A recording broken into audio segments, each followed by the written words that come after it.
L'imbécilité méthodique des guerres. Il paraît que la guerre serait le plus vieux métier du monde, ce qui est une manière polie de dire que l'humanité, dès qu'elle a su tenir debout et tailler une pierre, s'est empressée de tester cette pierre sur le crâne du voisin.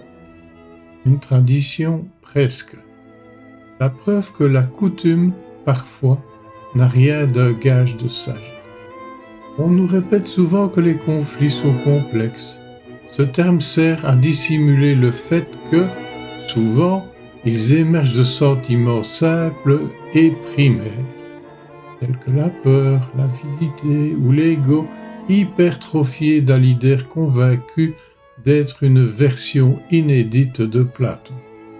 L'histoire humaine est pleine de ces prodiges, des hommes qui se prennent pour des dieux dont la philosophie se résume à déplacer des frontières à coups de canon. On appelle cela géopolitique, parce que l'expression prise d'orgueil surdimensionné sonne mal. La guerre, dit-on, est la continuation de la politique par d'autres moyens. Formule élégante, souvent citée et attribuée à Clausewitz. Elle laisse entendre que la guerre serait un simple outil dans la boîte à outils d'un État raisonnable, comme une massue qu'on sortirait quand la diplomatie, ce tournevis délicat, se révèle insuffisante. En réalité, la guerre ressemble à une tronçonneuse qu'on utilise pour réparer un meuble de style. Le cynisme commence ici, puisque l'humanité admire ce qu'elle devrait considérer comme un défaut de fabrication de son cerveau collectif. On enrobe la guerre avec de grands mots, comme du miel pour masquer un médicament amer. Sacrifice, honneur, patrie. Derrière ces mots se cachent des réalités beaucoup plus triviales.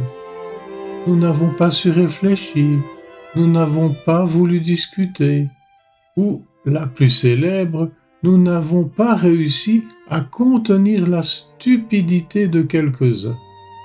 La paix, elle, n'a pas besoin de ces artifices. Elle avance sans tambour ni trompette, trop occupée à faire fonctionner les écoles, les hôpitaux, les bibliothèques, ces lieux où l'on apprend précisément à déjouer la bêtise. Les guerres naissent de causes si lamentables qu'il faut des siècles d'histoire, de mythologie et de rhétorique pour les rendre présentables. La plupart des conflits commencent parce qu'un dirigeant s'est senti offensé, ou parce qu'une frontière inoffensive, tracée par des ancêtres souvent ivres ou distraits, a soudain acquis une valeur quasi mystique. Une bande de terre, un port, un drapeau, parfois un mot mal interprété. Voilà les briques à partir desquelles on construit des charniers. Il faut reconnaître un certain talent à l'espèce humaine pour transformer des banalités en catastrophes. Il serait possible de penser que, compte tenu de la destruction qu'elle entraîne, la guerre aurait disparu d'elle-même, comme les maladies qui sont éradiquées par lassitude. Pourtant, non. L'humanité étonnamment persévère. Elle imagine même des machines de plus en plus sophistiquées pour rendre la guerre plus efficace. Terme magnifique quand on se rappelle qu'il s'agit essentiellement de tuer plus vite, plus loin, plus proprement, du moins du point de vue de celui qui appuie sur le bouton. Le cynisme atteint ici un sommet. On veut une guerre propre, comme si la propreté pouvait s'appliquer au meurtre. Philosophiquement, la guerre est un véritable laboratoire de contradictions. On y célèbre le courage, mais seuls les soldats sont courageux. Les décideurs, les hauts gradés, les politiciens et les planqués restent prudemment loin des balles et des bombes. La populace crève de misère, pendant que l'élite vit le cul dans le beurre. On y parle de défense de valeurs, mais on commence presque toujours par les violer chez l'ennemi. Invoque la justice, tout en bombardant indistinctement ceux qu'on prétend libérer. La guerre est un spectacle moral où les valeurs apparaissent comme des accessoires de théâtre, brillants sous les projecteurs, mais en carton-pâte. La paix présente un défi esthétique. Elle manque d'éclat et de grandeur. Elle ne se manifeste pas par des défilés militaires, avec des chars, des avions, des chevaux, des drapeaux et des fanfares qui électrisent les foules. Elle n'a que des sociétés qui fonctionnent, des enfants qui grandissent et des vies qui ne s'achèvent pas prématurément. Peut-être est-ce justement cela qui la rend suspecte à l'être humain. La paix est trop simple pour satisfaire son goût du drame. On dirait parfois que l'humanité aime profondément l'agitation, même quand elle lui coûte un bras, une jambe, la vie. Les philosophes de Kant à Rousseau souvent rêvaient de paix perpétuelle, mais ils vivaient dans un monde où les guerres se menaient avec des mousquets et des baïonnettes. Ils n'ont pas connu la modernité qui a inventé le missile intercontinental, capable de raser une ville entière par simple erreur de calcul. Kant parlait de république pacifique. Géopolitique contemporaine offre plutôt la perspective d'une paix atomique, c'est-à-dire une paix fondée sur la menace d'une annihilation mutuelle. On peut croire à un script satirique, mais c'est bien la réalité. La paix mondiale repose sur un accord tacite selon lequel il ne faut pas appuyer trop fort sur un bouton rouge.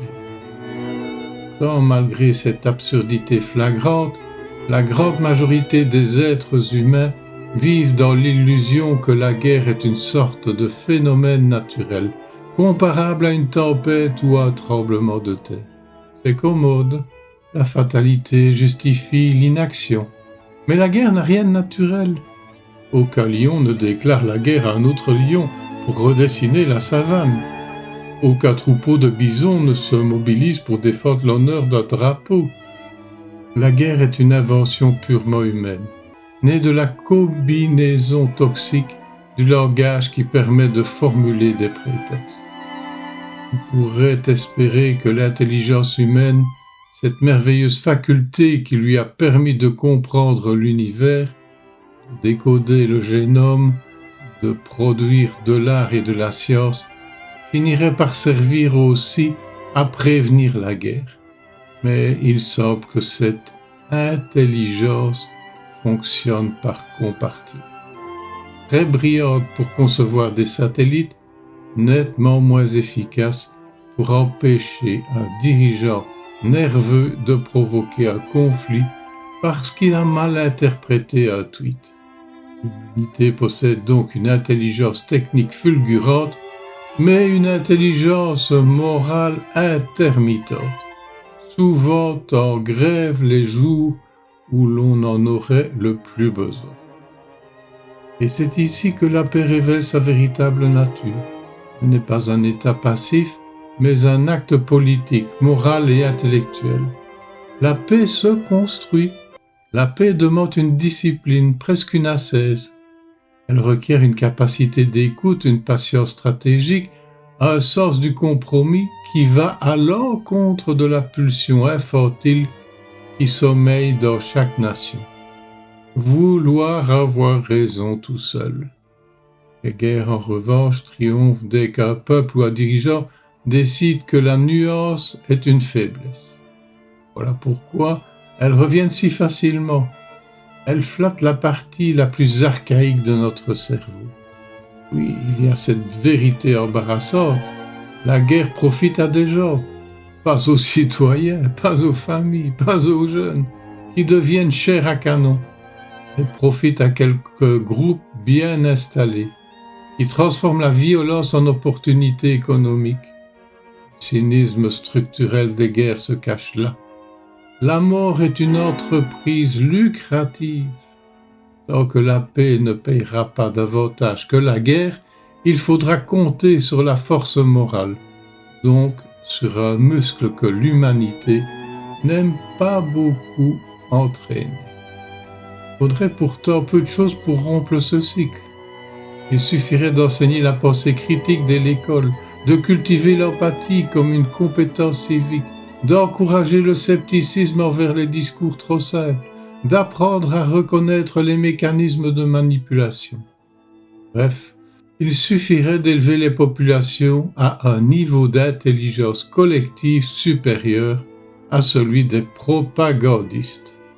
Mais voilà, la paix demande du travail, du temps et une certaine honnêteté intellectuelle. La guerre, elle, demande seulement un excès d'orgueil et une foule trop fatiguée pour réfléchir. En somme, la guerre n'est pas seulement imbécile, elle est l'imbécilité structurée, financée, ritualisée. Elle est le triomphe de la pensée paresseuse sur la pensée exigeante. La paix, elle, est exigeante, discrète, calme, ce qui la rend fragile.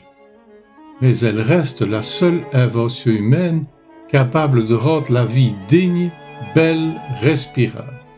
Si l'humanité veut un jour prétendre être adulte, ce ne sera pas le jour où elle colonisera Mars, ni celui où elle inventera une machine à fusion propre. Ce sera le jour où elle regardera la guerre non comme une tragédie héroïque, mais comme une absurdité archaïque. Le jour où elle considérera la paix non comme un rêve, mais comme la seule preuve sérieuse de maturité. Omar Bradley écrivait le 12 février 1948 « La seule manière de gagner une guerre atomique est de s'assurer qu'elle ne commence jamais. » La guerre, c'est l'humanité contre l'humanité, malgré l'humanité, écrivait Victor Hugo.